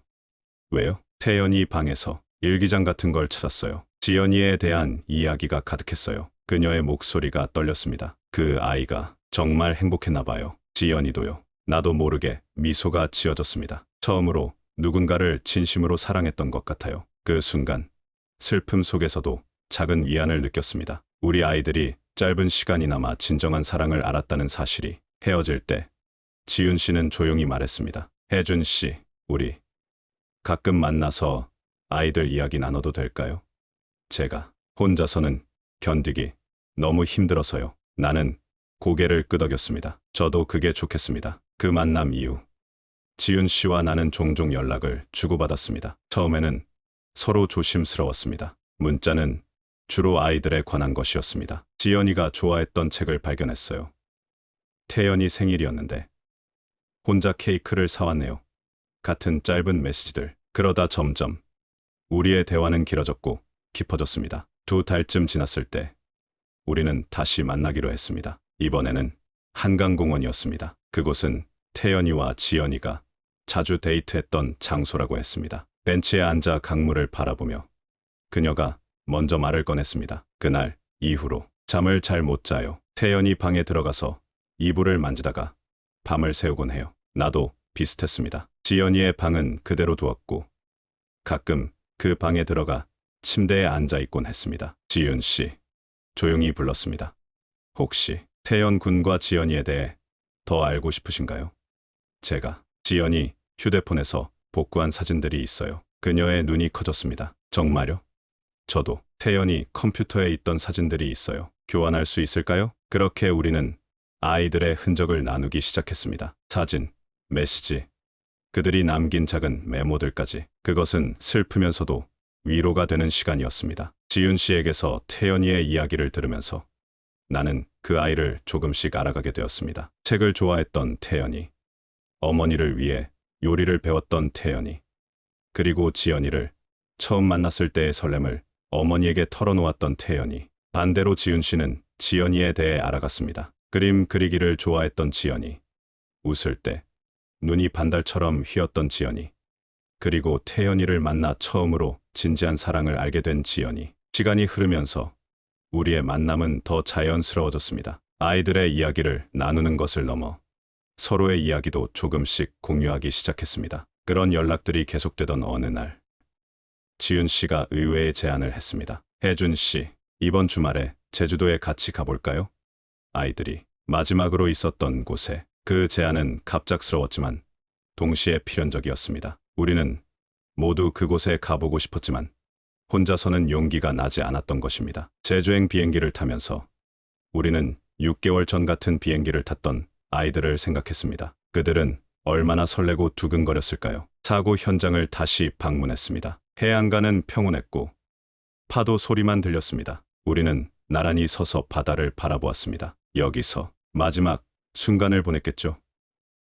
지윤 씨의 목소리가 바람에 실려 흩어졌습니다. 그래도 함께 있었으니까요. 내가 말했습니다. 외롭지는 않았을 거예요. 그녀가 조용히 내 손을 잡았습니다. 따뜻한 손. 3년 전 그날 밤의 기억이 다시 한번 물밀듯이 밀려왔습니다. 늦은 저녁, 호텔 로비에서 우리는 와인 한 잔씩을 마셨습니다. 3년 전 그날처럼 우리 사이에는 말로 표현할 수 없는 무언가가 흘렀습니다. 그녀가 먼저 말을 꺼냈습니다. 이제 어떻게 해야 할까요? 그 한마디에 수많은 감정이 겹쳐 들이쳤습니다. 우리 아이들이 함께 떠난 뒤 이제 우리 둘만 남았다는 사실, 그리고 이제는 그 누구도 우리의 감정을 대신해 줄 수 없다는 현실. 나는 묻고 싶었습니다. 지금 그녀가 하는 이 질문은 정혜준과 지윤으로서의 물음인지 아니면 남은 두 부모로서의 책임인지. 그녀가 조용히 말했습니다. 그날 밤은 끝났어요. 하지만 그날 느꼈던 감정은 아직도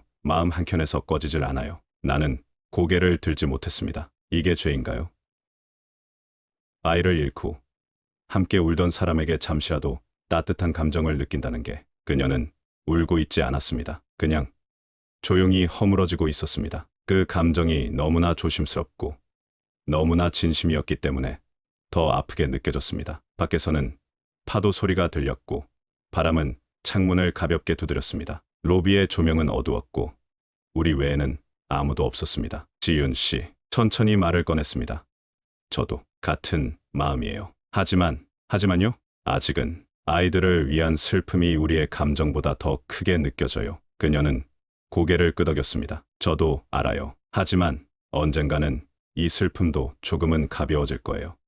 그때 우리는 어떻게 될까요? 나는 대답하지 않았습니다. 그 어떤 말도 그녀의 슬픔에 닿을 수 없다고 느꼈기 때문입니다. 그녀가 조용히 말했습니다. 나는 그날 밤 당신에게 기대고 싶었어요. 그녀의 손이 조심스럽게 테이블 위로 올라왔습니다. 지금도 누군가의 손이 필요해요. 나는 그 손을 바라보다 조용히 말했습니다. 하지만 우리는 지금 함께 아파하는 사람일 뿐이에요. 그 이상은 우리 아이들에게 부끄러울지도 몰라요. 그 말을 하면서도 내 마음 한구석에서는 다른 목소리가 들렸습니다. 아이들은 우리가 서로를 위로하길 바랐을지도 모른다는. 그녀는 고개를 끄덕였습니다. 표정은 담담했지만 그 담담함 속엔 수많은 포기가 깃들어 있었습니다. 맞아요. 지금은 우리가 서로를 위로해야 할 시간이 아니라 서로를 정리해야 할 시간일지도 몰라요. 우리는 그렇게 또 한 번 말없이 이별을 준비하고 있었습니다. 사랑도 아니고 우정도 아닌 이 애매한 감정을 어떻게 보내야 할지 몰라서. 침묵 속에서 우리는 끝을 받아들이기로 했습니다. 아무 약속 없이 그저 그날 밤처럼 말없이 떠나는 것으로. 하지만 이번에는 달랐습니다. 로비를 나서는 엘리베이터 앞에서 내가 먼저 그녀의 손을 잡았습니다. 지윤 씨, 전 이번엔 도망치고 싶지 않아요. 우리가 어떤 관계가 되든 그냥 서로를 잃고 싶지 않아요. 그녀의 눈에 눈물이 고였습니다. 저도요. 이번엔 용기를 내고 싶어요. 그날 밤 우리는 서로 다른 방에서 잠을 청했습니다. 하지만 이번에는 내일이 있다는 약속과 함께. 제주도에서 돌아온 후 지윤 씨와 나는 서로에 대한 감정을 인정했지만 아직은 서두르지 않기로 했습니다. 우리에게는 아직 정리해야 할 슬픔과 아이들의 흔적이 있었으니까요. 그 다음 주말 나는 마침내 지연이의 방을 정리할 용기를 냈습니다. 그동안 그 방의 문을 열지 못했습니다. 문 앞에 서 있는 것만으로도 숨이 막혔고 손잡이를 돌리는 순간 세상이 다시 무너질 것 같았으니까요. 열쇠를 돌리는 소리가 방 안의 고요함을 깨뜨렸습니다. 문이 열리고 지연이의 향기가 느껴졌습니다. 그녀가 즐겨 쓰던 샴푸 냄새, 책의 향기, 눈물이 자연스럽게 흘렀습니다. 방은 그대로였습니다. 마치 주인이 잠시 외출했다가 곧 돌아올 것처럼. 침대는 대충 정돈되어 있었고 책상 위에는 펜과 공책이 흩어져 있었습니다. 가장 위 칸, 낡은 상자 하나가 눈에 띄었습니다. 지연이가 어렸을 때부터 소중한 것들을 보관하던 보물상자였습니다. 떨리는 손으로 그 상자를 내려 침대 위에 올려놓았습니다. 그 안에는 제주 왕복 항공권 영수증, 여행지 체크리스트, 그리고 한 권의 작은 노트가 들어 있었습니다. 노트의 겉표지에는 우리의 계획이라고 적혀 있었습니다. 첫 장을 펼치자 지연이의 깔끔한 글씨체가 눈에 들어왔습니다. 2025년 여름.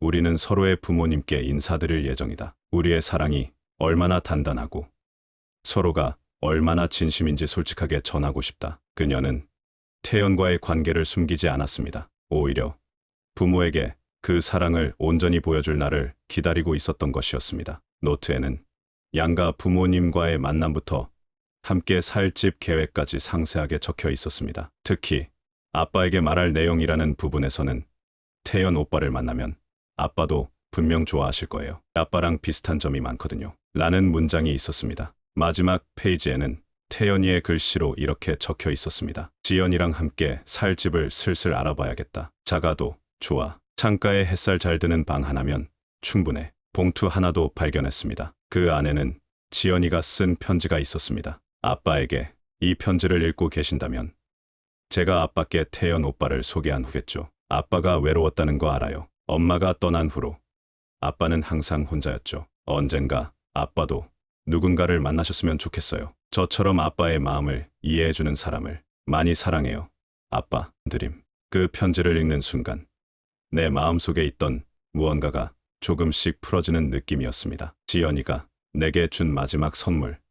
그것은 허락이었습니다. 곧바로 지윤 씨에게 전화를 걸었습니다. 지윤 씨. 지연이의 물건들 중에서 당신이 봐야 할 것들이 있어요. 그녀의 목소리가 떨렸습니다. 저도요. 태연이의 일기장을 찾았어요. 그 아이가 정혜준 씨에 대해서도 적어놨더군요. 우리는 다음 날 다시 만나기로 했습니다. 이번에는 내 집에서, 지연이의 방에서 아이들이 우리에게 남긴 메시지들을 함께 읽기로 했습니다. 지윤 씨가 가져온 태연이의 일기장에는 놀라운 내용이 있었습니다. 오늘 지연이 아버지에 대해 더 물어봤다. 지연이가 말하길 아버지가 많이 외로워 보인대. 어머니와 비슷한 것 같아서 마음이 아프다고. 태연이의 그 짧은 메모가 우리의 가슴을 울렸습니다. 아이들은 우리의 외로움까지 헤아리고 있었던 것입니다. 지윤 씨와 나는 서로를 바라보았습니다. 그녀의 눈에도 내 눈에도 눈물이 고여 있었습니다. 하지만 이번의 눈물은 조금 달랐습니다. 슬픔만이 아닌 작은 희망의 빛도 함께 담겨 있었으니까요. 아이들이 우리를 축복하고 있는 것 같아요. 지윤 씨가 속삭였습니다. 나는 고개를 끄덕였습니다. 그런 것 같네요. 아이들은 우리보다 훨씬 앞서 있었어요. 그날 밤 지윤 씨와 나는 지연이의 방에 나란히 앉아 아이들이 남긴 흔적들을 하나하나 살펴보았습니다. 사진, 메모, 일기, 계획표, 그 모든 것들이 두 아이의 순수한 사랑을 보여주고 있었습니다. 그리고 그 순간 우리는 깨달았습니다. 아이들의 사랑은 끝나지 않았다는 것을, 그 사랑은 이제 우리를 통해 계속되고 있다는 것을. 그날 이후 우리는 각자의 방식으로 애도를 견뎠습니다. 시간은 계속 흘렀습니다. 봄이 가고 여름이 왔고 여름이 가고 가을이 왔습니다. 계절은 변했지만 마음속 상실감은 그대로였습니다. 나는 지연이의 방을 정리하지 않은 채 그대로 두었습니다. 매일 아침 일어나면 그녀의 방 문을 살짝 열어보았습니다. 마치 지연이가 거기서 자고 있는 것처럼 조용히 문을 열고 확인하는 습관이 생겼습니다. 누군가가 문을 열고 아빠, 나 왔어 하고 들어올 것 같은 기분이 여전히 익숙했기 때문입니다. 지윤 씨도 마찬가지였습니다. 태연의 방을 비우지 못한 채 매일 이불을 반드시 정리했다고 했습니다. 가끔은 태연이가 학교에서 돌아올 것 같아서 저녁을 두 사람 분량으로 차려놓기도 해요. 어느 날 지윤 씨가 조용히 말했습니다. 이런 내가 미친 건가 싶다가도 그렇게라도 태연이를 기다리고 싶어요. 우리는 이제 일주일에 한 번씩 만나는 것이 습관이 되었습니다. 처음에는 아이들의 이야기를 나누기 위해 시작된 만남이었지만 점점 서로에게 위안이 되는 시간이 되었습니다. 그 이후로 한 달이 더 지났고 연말이 다가왔습니다. 12월의 어느 추운 날 지윤 씨에게서 연락이 왔습니다. 정혜준 씨 시간 괜찮으시면 잠깐 산책하실래요? 우리는 한강변의 벤치에서 마주 앉았습니다. 구름이 낮게 깔려 있었고 강물은 잔잔했습니다. 겨울 한강은 쓸쓸했지만 그 쓸쓸함이 우리의 마음과 닮아 있었습니다. 말없이 커피를 마시다 그녀가 조용히 입을 열었습니다. 아이들 이야기.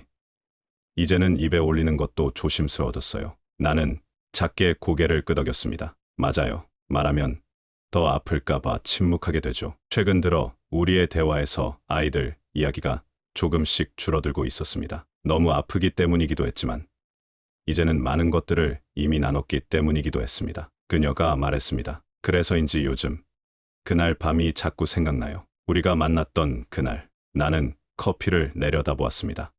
그날 낯선 방, 낯선 체온, 그리고 두 사람이 아무 말 없이 서로를 끌어안았던 그 침묵. 그 침묵만큼 지금 이 순간도 조용했습니다. 그때 그 밤이 내겐 한 줄기 숨 같은 시간이었어요. 그녀가 조용히 말했습니다. 나는 고개를 들었습니다. 그녀의 얼굴은 담담했지만 그 눈빛은 말하고 있었습니다. 나는 여전히 살아있고 그날의 온기는 아직도 내 안에 있어요. 저도요. 나는 처음으로 그 말을 꺼냈습니다. 그 밤이 없었다면 지금의 이 겨울도 견디기 어려웠을 거예요. 그녀가 작게 웃었습니다. 사람이 기억만으로도 살 수 있다는 걸 처음 알았어요. 그 말에 나는 마음이 찡했습니다. 우리는 서로를 바라보았습니다. 아무 말도 하지 않은 채 눈빛으로만 오래. 이제 우리 둘이 그 아이들을 기억해 줄 거의 유일한 사람이네요. 그녀가 말했습니다. 그녀는 눈을 감았다가 고요히 내 손등을 감쌌습니다. 이번엔 그녀의 손이 먼저였습니다. 잊지 않겠다는 다짐 하나가 조용히 얹혀 있었습니다. 우리는 더 이상 아무 말도 하지 않았습니다. 그저 강물을 바라보며 따뜻한 커피를 마셨습니다. 어느덧 해가 지기 시작했고 강변은 붉은 빛으로 물들었습니다. 지윤 씨, 조심스럽게 말을 꺼냈습니다. 크리스마스에 어떻게 지내실 계획인가요? 그녀는 잠시 생각하다 대답했습니다. 특별한 계획은 없어요. 그냥 집에 있을 것 같아요. 태연이가 좋아하던 영화 몇 편 보면서요. 혜준 씨는요? 저도 비슷할 것 같아요. 머뭇거리다 말을 이었습니다. 혹시 함께 하실래요? 지연이와 태연이가 좋아하던 영화들 함께 보면서요. 그녀의 눈이 커졌습니다. 잠시 놀란 듯했지만 이내 부드러운 미소가 얼굴에 번졌습니다. 좋아요.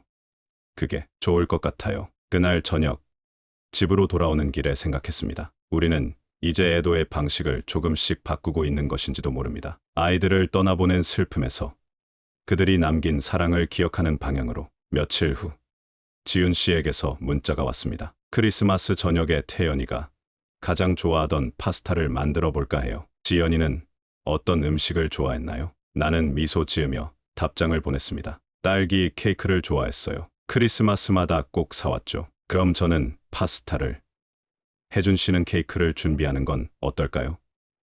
아이들을 위한 작은 크리스마스 식사로요. 그 제안이 가슴을 따뜻하게 만들었습니다. 우리는 이렇게 조금씩, 아주 조금씩 앞으로 나아가고 있었습니다. 아직 사랑을 말할 수는 없었지만 서로의 기억을 나누는 것만으로도 충분했습니다. 지금은 사랑이 아니라 기억을 함께 건네줄 사람 하나면 충분했습니다. 크리스마스 이브, 집 안에 오랜만에 작은 트리를 세웠습니다. 지연이가 어렸을 때 만들었던 장식품들을 찾아 걸었습니다. 그리고 지연이의 방에 들어가 조용히 말했습니다. 내일은 크리스마스야. 태연이, 어머니가 오실 거야. 너희 둘을 위한 작은 식사를 준비할 거야. 마치 지연이가 듣고 있는 것처럼 말하는 것이 습관이 되었습니다. 그것이 내게는 작은 위안이 되었습니다. 그리고 덧붙였습니다. 지연아, 고마워. 내가 태연이를 만났듯이 아빠도 지윤 씨를 만났구나. 이건 우연이 아닐지도 몰라. 창밖으로 눈이 내리기 시작했습니다. 크리스마스 이브의 첫눈이었습니다. 나는 창가에 서서 오랫동안 하늘을 바라보았습니다. 어딘가에 우리 아이들이 있다면 지금 이 눈을 함께 보고 있을까요? 크리스마스 이후로 지윤 씨와 나는 더 자주 만나게 되었습니다. 주말마다 함께 영화를 보거나 아이들이 좋아하던 장소들을 방문하거나 때로는 그냥 조용히 차를 마시는 시간을 가졌습니다. 어느덧 봄이 다시 찾아왔습니다. 아이들이 떠난 지 1년이 다 되어가는 시점이었습니다. 추모식을 준비하며 지윤 씨와 나는 더 많은 시간을 함께 보냈습니다. 지연이와 태연이를 기억할 수 있는 의미 있는 방법들을 함께 고민했습니다. 아이들이 처음 만난 대학 캠퍼스에 나무를 심는 건 어떨까요? 지윤 씨가 제안했습니다. 좋은 생각이에요. 두 그루의 나무를 나란히 심으면 좋겠네요. 우리는 그렇게 추모 계획을 세웠고 대학 측의 허가도 받았습니다. 추모식 전날 지윤 씨가 내 집으로 왔습니다. 지연이의 사진과 태연이의 사진을 함께 액자에 넣어 추모식에 사용하기 위해서였습니다. 부엌에서 차를 준비하는 동안 지윤 씨는 거실에 걸린 가족 사진을 바라보고 있었습니다. 지연이가 정말 어릴 때 사진이네요. 그녀가 미소 지으며 말했습니다. 네, 초등학교 입학식 날이에요. 그 이후로는 가족 사진을 거의 찍지 않았어요. 지연이 어머니는 언제 떠나셨나요? 조심스럽게 물었습니다. 지연이가 15살 때요. 저희 서로 사랑이 식었어요. 지윤 씨는 고개를 끄덕였습니다. 저희 남편은 여전히 법적으로는 존재하지만 마음은 오래전에 떠났어요. 우리는 소파에 나란히 앉아 아이들의 사진을 정리했습니다. 어깨가 스치고 가끔 손이 맞닿았지만 어색하지 않았습니다. 오히려 편안했습니다. 아이들이 사랑한 만큼 우리도 서로를 소중히 여길 수 있을까요? 그녀는 사진에서 눈을 떼지 않은 채 대답했습니다. 우리는 이미 그러고 있어요. 그저 말하지 않았을 뿐이죠. 늦은 밤, 사진 정리를 마치고 그녀가 돌아갈 시간이 되었을 때 밖에는 비가 내리고 있었습니다. 이렇게 비가 오는데 오늘 밤 여기 머무르는 건 어떨까요? 그녀는 창밖을 바라보다 고개를 끄덕였습니다. 감사합니다. 손님방을 준비해 드렸지만 우리는 거실에서 오랫동안 이야기를 나누었습니다. 미래에 대한 이야기, 추억에 대한 이야기, 그리고 서로에 대한 이야기. 혜준 씨, 우리가 처음 만났던 그날 밤이 아니었다면 지금의 이 상황을 어떻게 견뎌냈을지 모르겠어요. 저도 마찬가지예요. 지윤 씨가 있어서 조금은 덜 외롭습니다. 그녀의 눈에 눈물이 고였습니다. 이게 우리 아이들이 원했을까요? 우리가 서로에게 의지하는 모습이? 나는 고개를 끄덕였습니다. 그럴 것 같아요. 지연이가 남긴 편지에 아빠도 누군가를 만나셨으면 좋겠어요 라고 적혀 있었으니까요. 그 말에 그녀의 눈이 커졌습니다. 태연이도 비슷한 말을 했어요. 엄마, 너무 혼자 있지 마. 좋은 사람 만나면 내가 제일 좋아할 거야 라고요. 우리는 서로를 바라보았습니다. 그 순간 무언가가 우리 사이에서 변했습니다. 마치 아이들이 우리에게 축복을 내려준 것처럼 나는 한 걸음 다가가 조심스럽게 그녀의 손을 잡았습니다. 그녀는 물러서지 않았고 오히려 내 손을 꼭 쥐었습니다. 지윤 씨, 떨리는 목소리로 말했습니다. 이것이 맞는 걸까요? 모르겠어요. 그녀가 솔직하게 대답했습니다. 하지만 지금 이 순간 틀리게 느껴지지는 않아요. 그 밤 우리는 서로를 조심스럽게 받아들였습니다. 3년 전 그날 밤과는 다른 방식으로, 그때는 낯선 이들의 일시적인 위로였다면 이번에는 서로를 알고 서로의 상처와 슬픔을 나눈 두 사람의 진실된 만남이었습니다. 그녀의 품 안에서 나는 오랜 시간 잊고 있었던 평화를 느꼈습니다. 그리고 그녀의 눈빛에서 같은 감정을 읽을 수 있었습니다. 아침이 밝았을 때 이번에는 그녀가 내 곁에 남아 있었습니다. 눈을 뜨자 그녀의 미소가 보였고 그 미소에는 더 이상 도망치지 않겠다는 약속이 담겨 있었습니다. 안녕하세요. 그녀가 부드럽게 말했습니다. 좋은 아침이에요. 나도 미소 지었습니다. 추모식 날 우리는 함께 대학 캠퍼스에 갔습니다. 지연이와 태연이가 처음 만났다는 중앙도서관 앞 잔디밭에 두 그루의 나무를 심었습니다. 작은 팻말에는 지연과 태연, 여기서 시작된 사랑이라고 새겨져 있었습니다. 몇몇 친구들과 교수님들도 참석했습니다. 그들은 두 사람의 사랑 이야기를 듣고 감동했습니다. 지윤 씨와 나는 나란히 서서 팻말 앞에 꽃을 놓았습니다. 이제부터 매년 이날,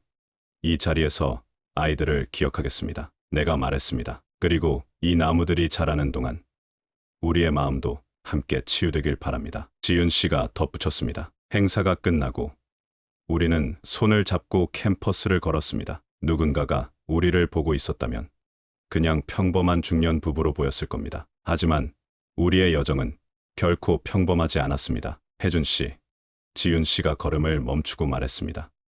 우리 앞으로 어떻게 될까요? 나는 그녀의 손을 꼭 잡았습니다. 모르겠어요. 하지만 함께 가보고 싶어요. 천천히, 아주 천천히. 그녀는 눈물을 머금고 미소 지었습니다. 네, 천천히요. 우리는 서두를 필요가 없으니까요. 그리고 이제는 말할 수 있는 사랑. 한 달 후, 지윤 씨는 자신의 짐을 정리하기 시작했습니다. 남편과의 이혼을 결정한 것입니다. 20년 이상 지속된 불행한 결혼을 마침내 끝내기로 한 것이었습니다. 내 인생의 마지막 장을 행복하게 쓰고 싶어요. 그녀가 말했습니다. 나는 그녀의 결정을 존중했고 필요한 모든 도움을 주었습니다. 작은 아파트를 찾는 것을 도왔고 이사하는 날에는 직접 짐을 옮겼습니다. 우리는 서두르지 않았습니다. 그녀는 자신만의 공간에서 새로운 삶에 적응해 나갔고 나는 그녀를 조금씩 알아가는 시간을 가졌습니다. 가끔 그녀의 집에서 저녁을 함께 했고 때로는 내 집에서 영화를 보며 시간을 보냈습니다. 주말에는 함께 여행을 다니기도 했습니다. 어느 날 그녀가 물었습니다. 혜준 씨, 우리가 그날 밤 안 만났다면 지금도 만났을까요? 나는 잠시 생각하다 대답했습니다. 만났을 거예요. 아이들이 우리를 이어줬을 테니까요. 그럼 그날 밤은 우연이 아니었던 걸까요? 그녀의 눈에 궁금증이 가득했습니다. 우연이었지만 필연이기도 했던 것 같아요. 우리가 만나야 했으니까요. 그때는 몰랐지만요. 그녀는 고개를 끄덕였습니다. 1년 후, 나는 지윤 씨에게 청혼했습니다. 화려한 이벤트나 값비싼 반지 없이 그저 진심만을 담아 물었습니다. 지윤 씨, 남은 인생을 함께 해주실래요? 그녀는 눈물을 흘리며 고개를 끄덕였습니다. 우리는 조용한 결혼식을 올렸습니다. 우리의 시작은 슬픔이었지만 끝은 사랑이길 바랍니다. 내가 말했습니다. 우리 아이들이 서로를 사랑했던 것처럼 우리도 서로를 소중히 여기겠습니다. 지윤 씨가 답했습니다. 그리고 이제 우리는 함께 살아갑니다. 각자의 상처를 안고 서로를 보듬으며 때로는 아이들을 그리워하며 함께 울기도 하고 때로는 그들의 추억을 나누며 웃기도 합니다. 오늘은 지연이와 태연이가 우리를 떠난 지 3주년이 되는 날입니다. 아침 일찍 일어나 지윤과 함께 대학 캠퍼스로 향했습니다. 3년 전 우리가 심은 두 그루의 나무는 이제 제법 자라 있었습니다. 가지가 서로를 향해 뻗어 있는 모습이 마치 두 사람이 손을 잡고 있는 것처럼 보였습니다. 나무가 참 많이 자랐네요. 지윤이 나무 가지를 부드럽게 어루만지며 말했습니다. 그래요.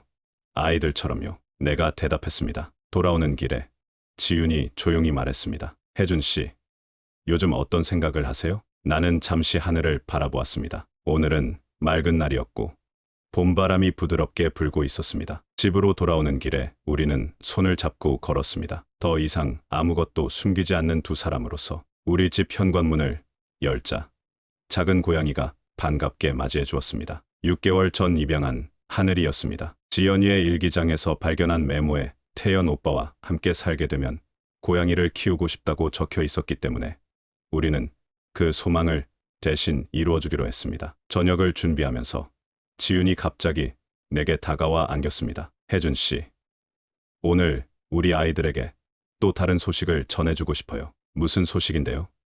내가 물었습니다. 지윤이 작은 봉투를 내밀었습니다. 열어보니 입양 신청서였습니다. 우리 아이를 입양하고 싶어요. 사랑을 줄 수 있는 아이를. 그 말에 나는 놀라움과 기쁨으로 가득 찼습니다. 정말이요. 지윤 씨도 정말 그러고 싶은 거예요? 지윤이 고개를 끄덕였습니다. 네. 많이 생각해봤어요. 지난주에 봉사활동 갔던 보육원에서 만난 아이가 있어요. 13살 민지라는 아이인데 그 아이의 눈빛이 자꾸 생각나요. 나는 지윤을 꼭 안아주었습니다. 눈물이 흘렀습니다. 이번에는 슬픔의 눈물이 아니라 감사와 기쁨의 눈물이었습니다. 다음 주말 우리는 보육원을 찾아 민지를 다시 만났습니다. 13살 소녀는 조용하고 수줍어했지만 영리한 눈빛을 가지고 있었습니다. 7살 때 부모를 교통사고로 잃고 친척 집과 시설을 전전하며 자란 아이였습니다. 민지야, 우리가 내 부모님을 대신할 순 없어. 하지만 함께 가족이 되어보면 어떨까? 지윤이 조심스럽게 제안했습니다. 민지는 처음에는 대답하지 않았습니다. 하지만 두 번째 만남에서는 조금 더 말문을 열었고 세 번째 만남에서는 살짝 웃기도 했습니다. 입양 절차는 생각보다 복잡했습니다. 가정 조사와 상담, 교육 과정. 하지만 우리는 모든 과정을 차근차근 밟아 나갔습니다. 민지와의 만남도 계속되었고 점점 서로에게 마음을 열어갔습니다. 학교는 어때? 어느 날 내가 물었습니다. 괜찮아요. 수학이랑 영어가 좀 어려워요. 민지가 대답했습니다. 그럼 내가 도와줄까? 내가 수학은 좀 자신 있거든. 내가 말했습니다. 민지가 처음으로 환하게 웃었습니다. 정말요? 감사합니다. 아저씨, 민지가 우리 집에 처음 왔을 때 지연이와 태연이의 사진을 오래 바라보았습니다. 이분들은 누구세요? 그녀가 물었습니다. 우리의 아이들이야. 이제는 하늘에 있지만 여전히 우리 가족이란다. 지윤이 부드럽게 대답했습니다. 민지는 사진을 한참 바라보더니 말했습니다. 저도 부모님 사진을 가지고 있어요. 기억은 잘 안 나지만 그 말에 우리 세 사람의 눈에 모두 눈물이 고였습니다. 우리는 모두 누군가를 잃은 사람들이었습니다. 그리고 이제 서로에게 새로운 가족이 되어가고 있었습니다. 입양이 확정된 날, 민지는 자신의 방으로 직접 꾸민 작은 공간에 짐을 풀었습니다. 그날 밤, 지윤과 내가 민지의 방 앞을 지나가는데 그녀가 누군가에게 말하는 소리가 들렸습니다. 지연 언니, 태연 오빠, 저 이제 여기서 살게 됐어요. 두 분의 부모님이 저한테 정말 잘해주세요. 걱정 마세요. 지윤과 나는 서로를 바라보며 미소 지었습니다. 그날 저녁, 우리는 대학 캠퍼스로 다시 돌아갔습니다. 두 그루의 나무 앞에 서서 우리의 새로운 소식을 전했습니다. 지연아, 태연아, 너희들이 우리에게 준 선물이란다. 고마워. 너희들처럼 가족이 필요한 아이에게 사랑을 주려고 해. 바람이 불어 나무잎들이 서로 스치며 소리를 냈습니다. 마치 아이들이 대답하는 것처럼. 민지의 중학교 입학식 날, 우리 세 사람은 함께 사진을 찍었습니다. 그 사진을 액자에 넣어 지연이와 태연이의 사진 옆에 두었습니다. 서로 다른 시간, 서로 다른 인연으로 맺어진 가족들의 모습이었습니다. 민지는 점점 우리에게 마음을 열었고 우리도 그녀를 진심으로 사랑하게 되었습니다. 그녀에게는 아직 많은 상처가 있었지만 우리도 상처를 가진 사람들이었기에 서로를 더 잘 이해할 수 있었습니다. 아빠, 엄마, 어느 날 아침 민지가 처음으로 우리를 그렇게 불렀습니다. 그 한마디에 우리 가슴은 따뜻함으로 가득 찼습니다. 아이들이 떠난 자리에 새로운 시작이 찾아온 것입니다. 그날 밤, 별이 유난히 밝게 빛났습니다. 두 개의 별이 나란히 빛나는 것이 보였습니다. 마치 지연이와 태연이가 우리를 지켜보는 것처럼. 우리 아이들이 축복해주고 있어요. 지윤이 창밖을 바라보며 말했습니다. 우리의 이야기는 슬픔으로 시작되었지만 사랑으로 계속됩니다. 인생은 때로 우리가 상상할 수 없는 방식으로 이어지기 마련입니다. 그날 밤의 기억, 아이들의 사랑, 그리고 우리의 만남. 이 모든 것들이 하나의 큰 이야기를 만들어냈습니다. 오늘의 사연이 감동적이셨다면 좋아요와 사연 공유, 그리고 응원 댓글 꼭 부탁드립니다. 긴 이야기 끝까지 시청해주셔서 감사합니다.